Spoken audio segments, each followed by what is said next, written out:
What's going on, vinyl community? Welcome to another video with the Record Spinner. In today's video, I'm going to be talking about the Kiss vinyl reissues.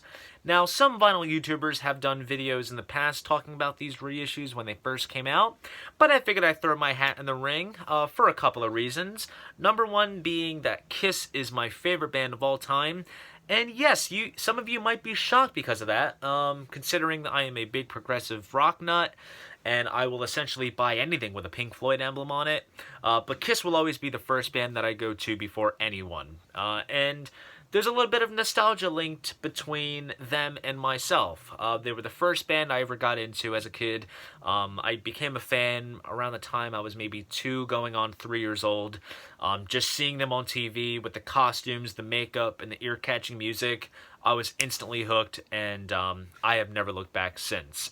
And you know, those albums, whether it's, you know, the stuff from the 70s, working through the 80s and 90s, those albums are the soundtrack of my life, and they still are to this day. I find a lot of joy listening to those albums, and I think it's safe to say that even though I did not grow up within the golden period of that band, from like 73 to 79, the excitement that a young fan felt back within that time frame, I think I felt for myself in the 2000s anytime I came across any Kiss product, whether it was merchandise, a CD, or simply just seeing them live in concert, which I've had the great pleasure to many, many times.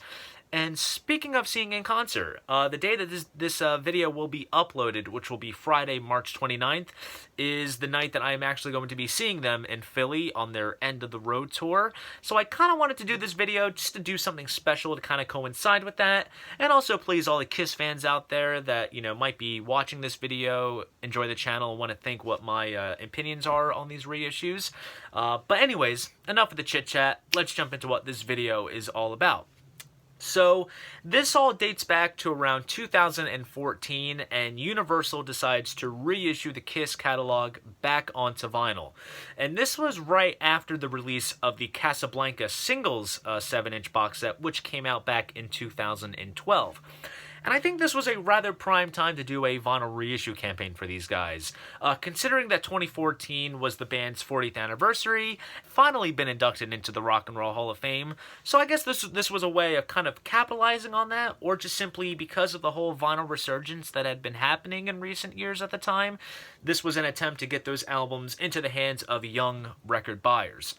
Now, the last time that the catalog had been reissued onto vinyl was back in 1985 by Mercury, and that line of reissues was always seemed kind of problematic because if you know Kiss, they always included a lot of bells and whistles with their albums.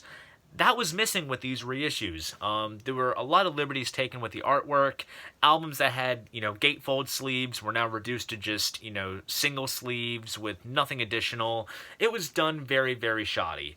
And then, aside from that, you know, the albums that came out after 1985 that got a vinyl release, there was probably only one pressing, and that was it, and then all you had was the CD and the cassettes. Now, the main draw with this whole campaign was the release of the vinyl box set called Hysteria, which was packaged in a road case with all of the albums that got reissued that year, along with exclusive pressings that were only found within the box, such as Double Platinum, Killers, Smashes, Thrashes, and Hits, You Wanted the Best, You Got the Best, Greatest Kiss, and Kiss Symphony Alive 4, along with other additions such as various types of posters, a turntable mat, dominoes, and a certificate of authenticity signed by Gene and Paul. Now, I think at the time when that came out, that was being sold for like maybe a couple grand, or maybe it was $1,500, something along those lines. It seems like it's a very high price tag, but when you consider all of the albums that were featured in that, along with the various bonuses, it's absolutely justifiable. I hate to say, back when that came out, I had just kind of started slowly collecting, so I didn't really jump on it at the time, but looking back, I kind of wish I did, because those exclusive pricings are very, very expensive and hard to come by when they're stripped from the box. Now, the albums were also obviously released individually throughout the year in 2014, and the really cool thing with this campaign was that we actually got some vinyl debut releases, albums such as Carnival of Souls, Psycho Circus, and Alive the Millennium Concert. The one album that did not get a reissue, unfortunately, was 2009's Sonic Boom. I think partly because it's down to rights, considering that Kiss had released it through Walmart and it was kind of on their label. But honestly, that album is worthy of a reissue as well. I mean, that came out in 2009. It's 2019 now. 10th anniversary. Bring it, guys. Come on. If you're watching this, please give it to us.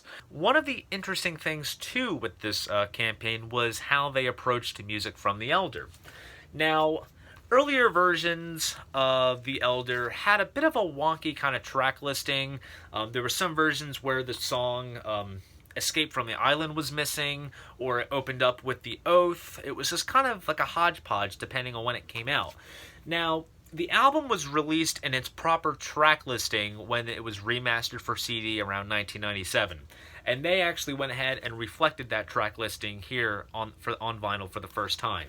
So for any of you that want to hear The Elder exactly as nature intended, the reissue is the way to go. So I'm very, very glad that they went ahead and did that, particularly for this album. Now, they also did something really cool and unique with the vinyl version of Alive the Millennium Concert. The original album was a 15-track album, which was included with the Kiss Alive 4-CD box set back in 2006.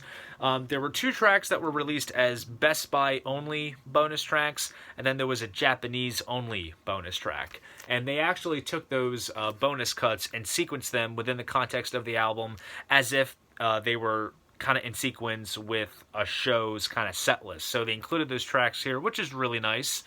And the same can kind of be said with Killers, Smashes, Thrashes, and Hits, and Greatest Kiss within the Hysteria box. There may have been songs that appeared on one version of an album, if it was released in whatever country, that maybe didn't appear on another version in a different country, included different songs. They took all the songs that were included within different versions of those compilations and sequenced them all together as one compilation. So you're kind of getting the best of all worlds by including all the different various tracks that appeared on various versions of whichever album was released in different countries. The artwork is perfectly replicated all throughout the reissues. I have all of them. I didn't pull them all from my shelf, but I pulled some really notable examples just to show how much Universal knocked it out of the park in terms of the artwork.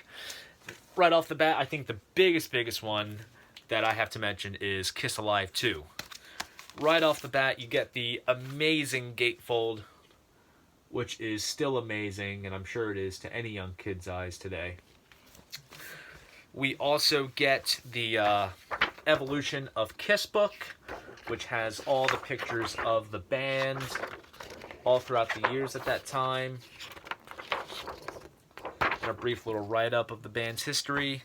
And of course, we did get the temporary tattoos. I decided to not put these on my body. I'm keeping these perfectly intact. And then we also got the printed inner sleeves as well that came with the original albums. And then with Love Gun, you got the printed inner sleeve as well, with the band name kind of written in blood, I guess you could say. And of course, the big notable bonus you got with this album was the Love Gun itself. Now, this did not come assembled. Looking back, if I got this now, I probably would have kept it intact, but considering that this is one of the coolest album props, I assembled mine just because I'm a fan and I was very excited. Now, in terms of some of the later albums, Psycho Circus did replicate the lenticular cover that was featured in the original CD version. Hope you guys are seeing that perfectly. So it's nice that they went ahead and recreated that. With some of the albums that didn't get a vinyl release, you kind of didn't know what to expect in terms of what they were going to do that's considered brand new in terms of vinyl artwork. But for this one, for example, since I have it out, you did get a printed inner sleeve with like a sort of consolidated version of the artwork. And then you get all the lyrics and credits on this side. Which, as far as I know, I think that's pretty much all that was featured with the original CD, as far as I can tell. I should also mention that even the center labels have been perfectly replicated. If you know your Kiss vinyl, you know that the center labels kind of evolved as the catalog progressed. So whether it's the Blue Bogart label, the Casablanca Records and Filmworks label, or even the custom labels, everything is perfectly replicated. Now, here's the crazy thing regarding the artwork for these reissues. I do have to mention a gentleman by the name of Tom Shannon. He is a big-time Kiss vinyl collector, and I believe, correct me if I'm wrong, he is the admin of the Kiss Vinyl Collectors group on Facebook called Kiss My Wax. Back when these reissues were being done, along with, I believe it was the Casablanca singles box set, Universal went to him and asked for high-resolution scans of whatever he had in his collection for what became the final product. And essentially that means that, there was no sort of artwork vault when it came to putting this stuff back together. And it's crazy to think that labels weren't thinking back then of preserving any artwork materials for, posterity or what they would want to do with it in the future. Everything was just kind of thrown out. And it's crazy that, they're going to fans and asking, send us what you have and, it's going to be used essentially. So a lot of work in detail, from what I heard in that interview, went in terms of recreating these album covers. Especially, there was one episode with designer Tom Vernon. Correct me if I'm saying his last name wrong. Essentially, the cover for Alive 2 had to be rebuilt. So they had the individual photos. They got like the stencil font for Alive 2 and, do the logo and everything. So that just kind of gives you a little insight on what really went on in terms of recreating the artwork for these things. And also considering that, Kiss, like I said, was a band that featured a lot of bells and whistles, with their albums. So they really made it a point to get everything, up to snuff when it comes to putting this stuff together, because with a band like this, you really need to do it right, and Universal did exactly that. In terms of mastering, these reissues were done by Ron McMaster and Ian Sefcik. In terms of the source material for these reissues, they're new digital transfers from the analog tapes, but however, they used a process in the digitization of the tapes, which is called Direct Stream Digital, or DSD, which is a process that is used in the manufacturing of Super Audio CDs. Now, as much as I love Kiss, they're not necessarily an audiophiles band. Even the stuff that was done by, Bob Ezrin or Eddie Kramer in terms of producing, it was still very slick and nice sounding in terms of production, but it still had that raw, in-your-face rock and roll kind of feel to it. And I think using that process really brought a lot more life out of those recordings, and I had never heard these albums the way I've heard them before with these reissues. I just think them going the extra mile and using that process and then putting that onto vinyl really just brings a lot more life in terms of the sound reproduction, and it just sounds absolutely amazing. You really need to hear it for yourself.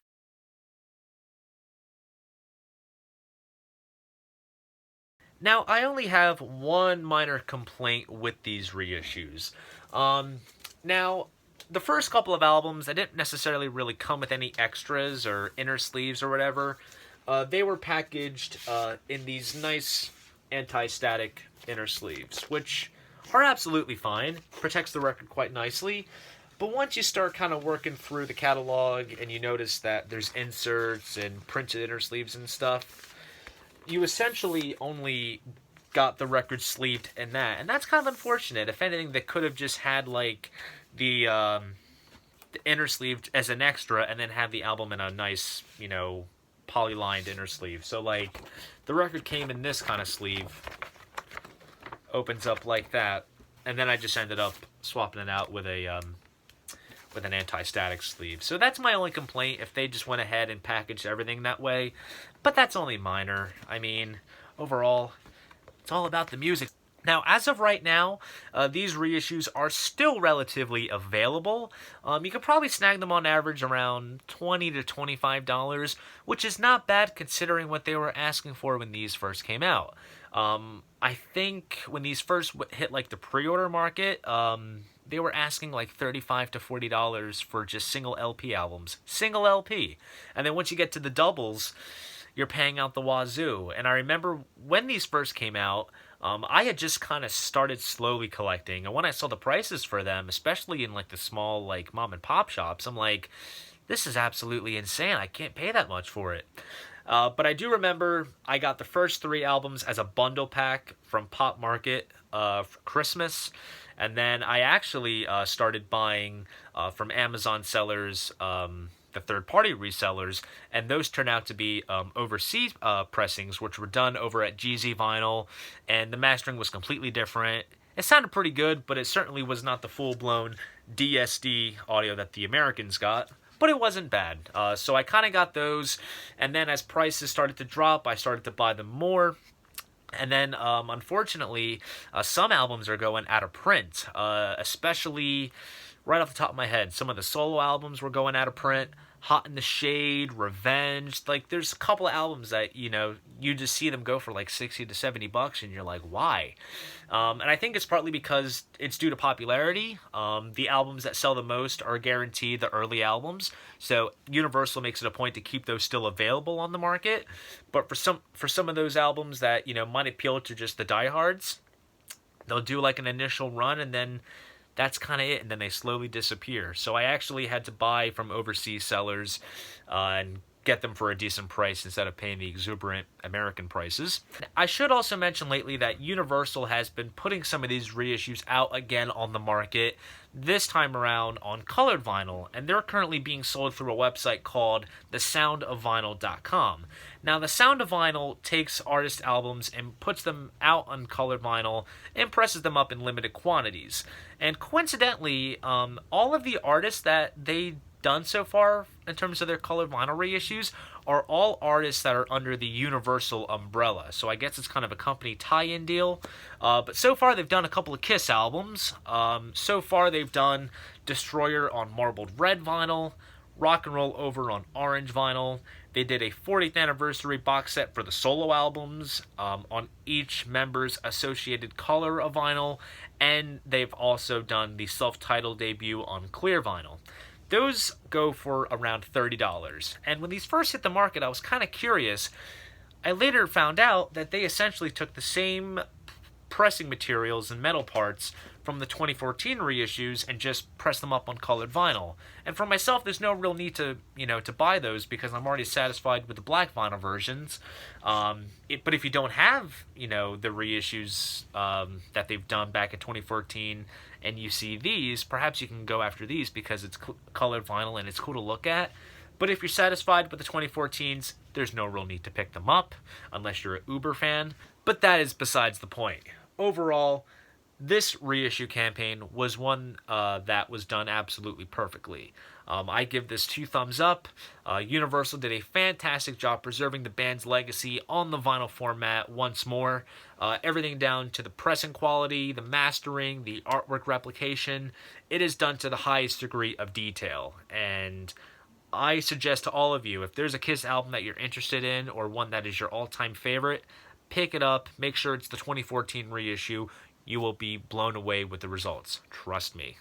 So here is my question for you guys. What do you guys think of these reissues? Please let me know down in the comment section below. I'd love to know. And if you enjoyed this video, please give it a like and subscribe to the channel. See you guys in the next video. Rock and roll all night. Keep the record spinning.